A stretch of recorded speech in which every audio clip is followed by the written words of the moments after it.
सुनने में अच्छा लगता है तब आप झारखंड को नहीं जानते हैं।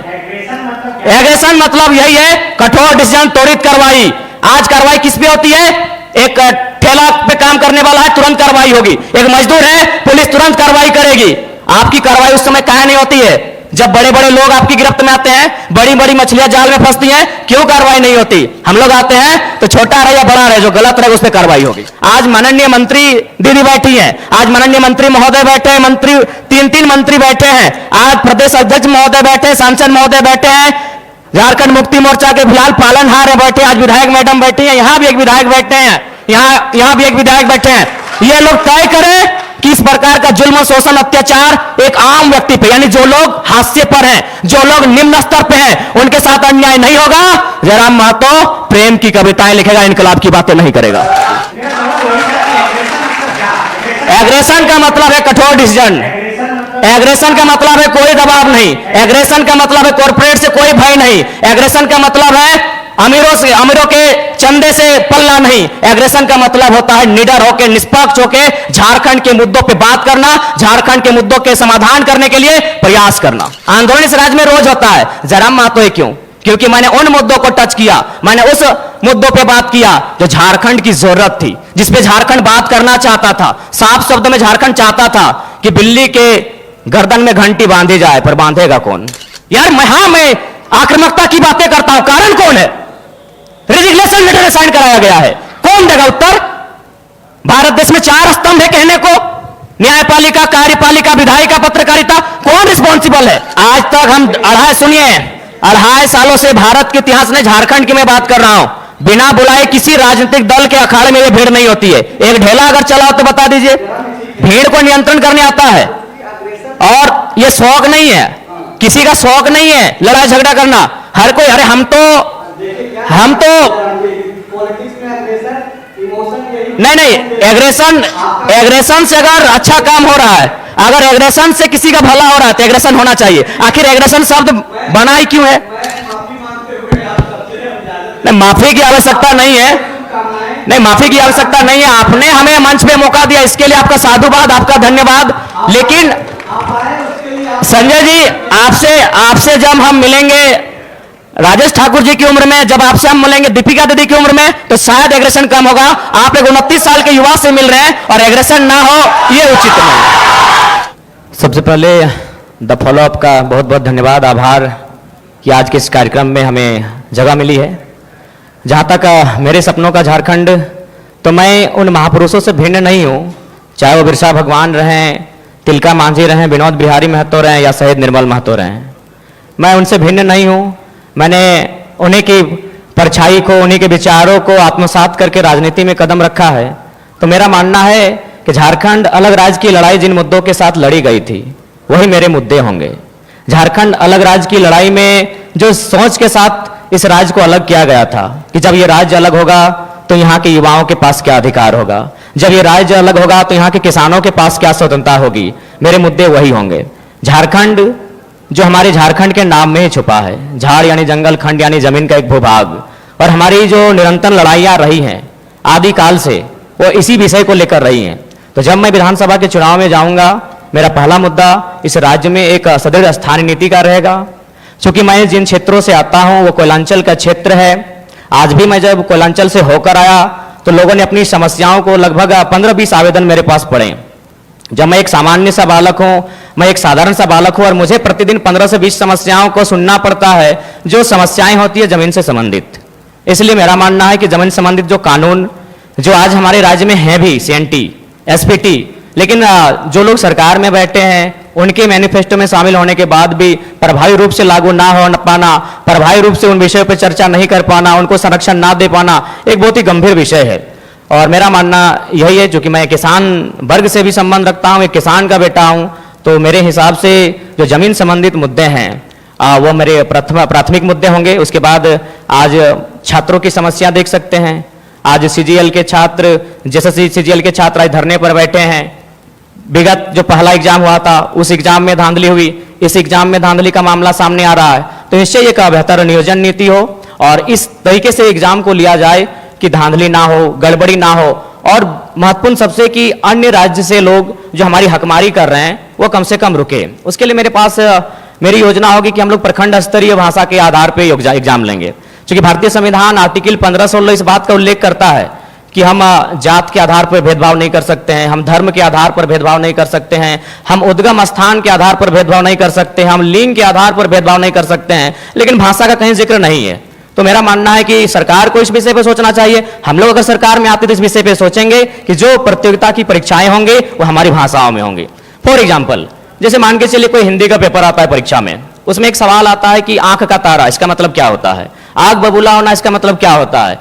तो झारखंड के अभ्यर्थी के साथ साथ इस सवाल का उत्तर बिहार के अभ्यर्थी को भी मालूम है, इस सवाल का उत्तर उत्तर प्रदेश, मध्य प्रदेश, राजस्थान के अभ्यर्थी को भी मालूम है। लेकिन अगर हम अपनी भाषा को प्रमोट करेंगे, अपनी कल्चर को अगर प्रमोट करेंगे प्रतियोगिता परीक्षाओं में, और वहां सवाल ये रहेगा, मान के चलिए मैं धनबाद के तोपचांची ब्लॉक से आता हूं और वहां एक मुहावरा चलता है, पखड़ तर हाथ करे करे झांक, ना ये राजस्थान को समझ में आएगी, ना ये उत्तर प्रदेश को समझ में आएगी। इससे क्या होगा कि नियम भी बना रहेगा और हमारी जो नौकरियों में हकमारी हो रही है वो भी सुरक्षित रहेगा।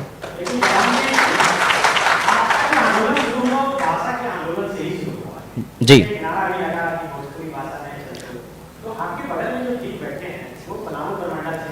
जी, आप मेरा पहला ही वीडियो सुनेंगे। मैं सवाल ये है कि क्या जयराम अब इतना तैयार हो गए कि बगल में बैठाने के लिए तैयार हैं? जी, आप मेरा पहला ही वीडियो सुने होंगे, मेरा तर्क सुने होंगे कि धनबाद और बोकारो की सीमा पश्चिम बंगाल से लगती है। यदि यहाँ के ब्लॉक में सटे हुए जो ब्लॉक हैं, अगर उनमें कोई अन्य राज्य, तो मैंने कहा कि यहाँ के लोग बांग्ला बोलते हैं, नो डाउट, क्योंकि हमारा मानभूम का इतिहास रहा है। लेकिन आप बिहार की भाषाओं को, उत्तर प्रदेश की भाषाओं धनबाद और बोकारो में लेके आएंगे तो डंके की चोट पर आज भी कह रहे हैं वो बोरो लैंग्वेज है। आप उनको अगर पलामू में लेके आएंगे तो मुझे आपत्ति नहीं है, आप उनको कोडरमा के कुछ प्रखंड में लेके आएंगे मुझे आपत्ति नहीं है। जो बिहार राज्य के सीमावर्ती क्षेत्र हैं, यदि आप वहां भोजपुरी मगही की बात करते हैं तो समझ में आता है, धनबाद और बोकारो में लेके आएंगे तो वो बोरो लैंग्वेज है। हमसे सवाल है, सिंडिकेट कौन है जो परीक्षाओं को बाधित करवाता है, पेपर लीक करवा देता है? देखिए, वो ऐसे लोग हैं जिनको लगता है कि इस दुनिया में मौत नाम की कोई चीज नहीं होती है, जिनको लगता है कि शायद वो सारा धन एकत्रित करके स्वर्ग जा सकते हैं, वहां सुख भोग सकते हैं। बिल्कुल ये बहुत गंभीर समस्या है और मुझे लगता है कि इसमें सरकार के लोग शामिल होंगे, विपक्ष के लोग शामिल होंगे, ये कोई नई बात नहीं है। अगर आदरणीय शिल्पी जी कह रही हैं कि अगर वो जनता जानती है तो जनता को मालूम है कि किस प्रकार से जेपीएससी की परीक्षा होती है।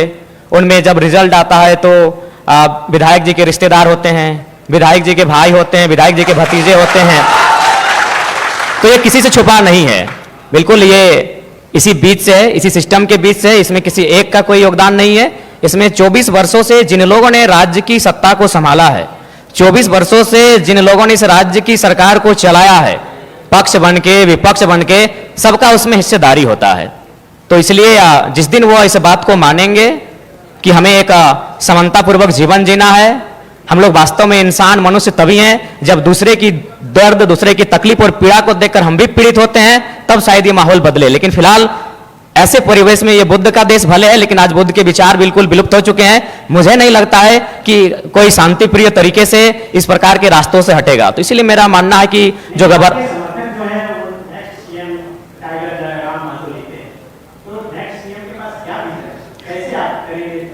देखिए, सबसे पहली बात, उन भय बिना प्रीत नहीं।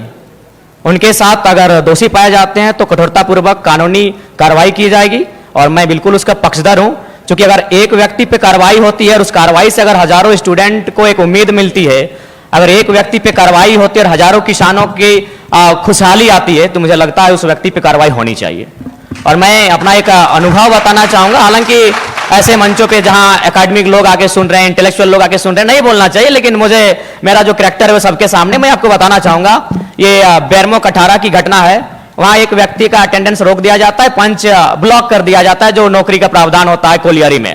वो व्यक्ति हमारे पास आता है, आके हमें सुनाता है कि भैया ऐसा ऐसा बात है, मेरा कसूर इतना है कि झारखंडी है और हमें मतलब मेरा पंच को ब्लॉक कर दिया गया है, मेरे अटेंडेंस को रोक दिया गया है, तो कुछ उपाय किया जाए। तो हम उनको फोन लगाते हैं, तो हमने परिचय दिया कि सर ऐसा क्यों करते हैं, गरीब आदमी है, बड़ी मुश्किल से रोजगार चलता है, तो इनको पुनः रख लिया जाए। तो उधर से आवाज आई कि आप कौन बोल रहे हैं? तो हमने कहा कि हम जयराम कुमार महतो बोल रहे हैं, वर्तमान में गिरिडीह लोकसभा लड़े हैं। तो बोला नहीं, आपसे हम परिचित नहीं है। तो हमें लगा कि शायद वो विधायक या सांसद की पैरवी सुनना चाहते हैं। तो मैंने इतना कहा था कि 2 महीने के बाद चुनाव है, हम बेरमो भी लड़ेंगे, गोमिया भी लड़ेंगे, डुमरी भी लड़ेंगे। अगर वहां से कोई भी सीट जीत के आ जाते हैं तो आपको दामोदर नदी में ले जाकर डाल देंगे। विश्वास कीजिए, विश्वास कीजिए। वो व्यक्ति का भी नाम बता देंगे, ऐसा नहीं हम झूठ बोल रहे। 10 सेकंड में उनका आवाज बदला कि जयराम बाबू बोलिए क्या बात है। अगर मेरे इस व्यवहार से उसका नौकरी बच जाता है तो मुझे अपने इस व्यवहार से कोई कंप्रोमाइज नहीं करना है। 24 साल आपने चला लिया श्रीमान करके, 24 साल आपने चला लिया नियम कानून की बात करके। हमें लगता है कि एक एग्रेसिव गवर्नमेंट आनी चाहिए और मेरा ये एग्रेशन मुझ में रहेगा, क्योंकि मैं ना संजय मेहता जी के तर्ज पे मैं बरी से आता हूं, ना मैं चौपारण से आता हूं, ना मैं गढ़वा से आता हूं, मैं धनबाद से आता हूं। मैं एक घटना सुनाता हूं सुरेश महतो की, और विधायक मैडम बैठी हैं, हालांकि उस समय वो बहुत किस्सा पुराना है। वो झरिया विधानसभा की घटना है, वो भोरा क्षेत्र की घटना है। एक व्यक्ति है, उनका नाम है सुरेश महतो, मैं उस कौम का बेटा हूं। और बिल्कुल आज से 2 साल पहले मेरा ना ये कैरेक्टर था, ना मेरा यह व्यवहार था, ना मेरा ये स्वरूप था।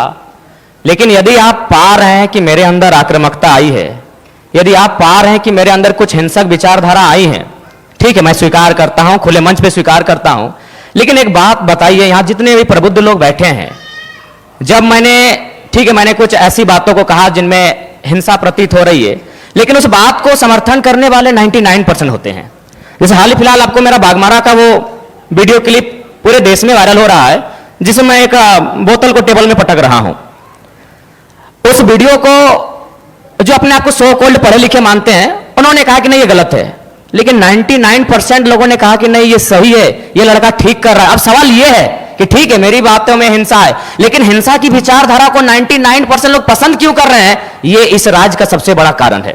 यानी इसका कारण यह है कि आज एक आम व्यक्ति लोकतांत्रिक भारत में, अलग झारखंड राज्य में, स्वतंत्र भारत में इतना दबाया जा रहा है, इतना सताया जा रहा है, इतना उसका दमन, इतना दोहन किया जा रहा है, उसके साथ इतना अत्याचार किया जा रहा है कि मेरे इन विचारों को पसंद कर रहा है, लाइक कर रहा है। उदाहरण के लिए जो बागमारा को लेकर आप चर्चा कर रहे हैं, जिस वीडियो की, जिस मेरे वीडियो को आज पूरे देश में लगभग 50 लाख से ज्यादा लोगों ने देखा, मैं आपको थोड़ा बता ही देता हूं। वहां बीसीसीएल की एक योजना है, बीसीसीएल खनन का कार्य करती है। ये आपको भी मालूम है कि अब सारी कंपनियां टेंडर देती है। वहां टेंडर दिया है संजय उद्योग को और खेमका कंपनी को। वहां जो मजदूर हैं 2018 से काम कर रहे हैं, यानी 6 साल है, 6 साल से उनका वेतन वही का वही है। और सबसे ताज्जुब और हैरत की बात है कि उनका एचपीसी वेतन 32,000 होता है। ताज्जुब कीजिएगा और लोकतंत्र के होने पे शर्म भी कीजिए, उनको 6,000 वेतन मिलता है। उससे भी ताज्जुब की बात है कि ना बीसीसीएल जिम्मेवारी ले रही है कि ये किनके वर्कर हैं, और ना ही खेमका और संजय उद्योग जिम्मेवारी ले रही है ये किनके वर्कर हैं। उससे भी ताज्जुब की बात है, उनको जो पेमेंट मिलता है 4,000 मिलता है, 6,000 मिलता है, वो पेमेंट ना बीसीसीएल दे रही है, ना संजय दे रही है, ना खेमका दे रही है। तो बताइए किसका खून नहीं खोलेगा। मैं बनावटी इंसान नहीं हूं। उस मीटिंग में 52 मिनट डिस्कशन हुआ था, मैंने 52 मिनट के बाद मुंह खोला था, और ये तो मीडिया चल रही थी और कैमरा में कैच हो रहा था, इसीलिए मैंने बोतल को टेबल में पटका। मां कसम हम किसी के मुंह में पटकते, आपके पांव तले जमीन खिसक जाएगी। जब आपने छेड़ा है तो सुन लीजिए। यही विनोद बिहारी विश्वविद्यालय में एक कंपनी, एक एजेंसी ने टेंडर लिया है, मजदूरों को ज्वाइनिंग लेटर के साथ साथ रिजिग्नेशन लेटर पे साइन करा गया। इस भारत में कहां होता है यार। मैं आक्रामकता की बातें करता हूं, कारण कौन है? रिजिग्नेशन लेटर में साइन कराया गया है, कौन देगा उत्तर? भारत देश में 4 स्तंभ है कहने को, न्यायपालिका, कार्यपालिका, विधायिका, पत्रकारिता। कौन रिस्पॉन्सिबल है कि ज्वाइनिंग, ताजुब की बात है, ज्वाइनिंग लेटर भी मिला है और उनको साइन भी करा लिया है। क्या बोलते हैं आप? रिजिग्नेशन लेटर, रिजाइन लेटर में भी साइन करवाया गया है। और एक घटना गोमिया की, जब मेरा सभा था बेरमो में, वो लड़का आया, उसने कहा कि जो एजेंसी है उनको पेमेंट देना होता है 20,000, लेकिन मेरा शर्त है उनका कि 20,000 आपके अकाउंट में देंगे, आपको 8,000 रिटर्न करना होगा, नहीं तो नौकरी से निकाल देंगे। उसके बाद भी अगर आपका खून नहीं खोलता है तो आप बनावटी लोग हैं, असल लोग नहीं है। अगर आप चाहते हैं मेरे अंदर की आक्रामकता कम हो, आप चाहते हैं मेरे अंदर की उग्र भावना कम हो, तो आज प्रबुद्ध लोग बैठे हैं। आज माननीय मंत्री दीदी बैठी है, आज माननीय मंत्री महोदय बैठे हैं, मंत्री 3 मंत्री बैठे हैं, आज प्रदेश अध्यक्ष महोदय बैठे हैं, सांसद महोदय बैठे हैं, झारखंड मुक्ति मोर्चा के फिलहाल पालनहार है बैठे, आज विधायक मैडम बैठी है, यहां भी एक विधायक बैठे हैं, यहां भी एक विधायक बैठे हैं। ये लोग तय करें किस प्रकार का जुल्म, शोषण, अत्याचार एक आम व्यक्ति पे, यानी जो लोग हास्य पर हैं, जो लोग निम्न स्तर पे हैं, उनके साथ अन्याय नहीं होगा। जयराम महतो प्रेम की कविताएं लिखेगा, इनकलाब की बातें नहीं करेगा। सबका स्वभाव बंधा हुआ है और